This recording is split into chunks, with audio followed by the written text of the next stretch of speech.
When I was 18 and a poor college student, I fell in love with a rich boy, but he had long fallen for a beautiful girl from a wealthy family. In everyone's eyes, they were the perfect prince and princess, and I could only hide my feelings deep in my heart. But a sudden car accident shattered his mother completely, the doctor told her. Although his life was saved, his spine was severely damaged, and he might never stand again. Seeing his mother collapse, I forced back my pain, comforted her, and looked at him on the hospital bed with endless worry. After hearing the news, he refused to eat or drink for 3 days, and the breakup message from that girl crushed him. He was so desperate he tried to kill himself. I rushed forward and grabbed the fruit knife with my bare hands. My palm was sliced open, but I ignored the pain and comforted him first. From then on, I spent 3 years taking care of him. I learned massage and acupuncture, just to help him recover. And finally, under my careful care, he miraculously stood up again. At the party, his friends celebrated his recovery and said everything was thanks to me. They even asked when he planned to marry me, but he said he only saw me as a sister. Hearing that made my heart sink. I was about to leave, but his friends noticed and quickly changed the topic, pulling me to join them. I forced a smile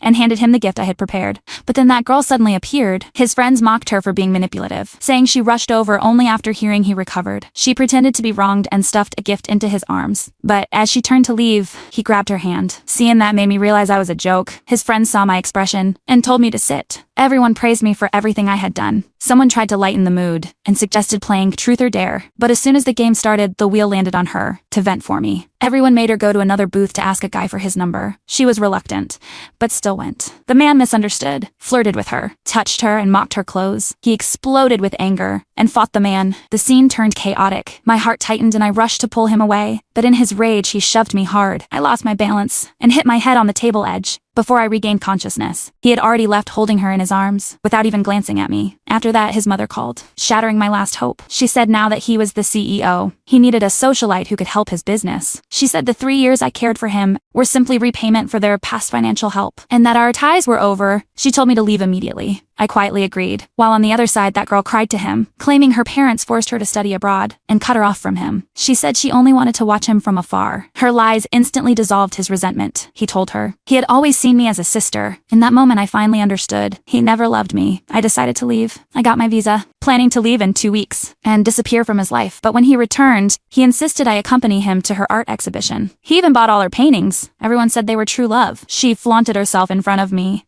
telling me to see who he really cared about. But suddenly a fire broke out. He rushed in without hesitation and saved her. She only had minor scratches, but I ended up with a broken rib when I woke up. My best friend told me he was taking care of that girl. My friend felt sorry for my years of devotion that earned nothing in return. She said he had long recovered, yet never mentioned a future between us. She urged me not to hurt myself anymore, and those words were overheard by him.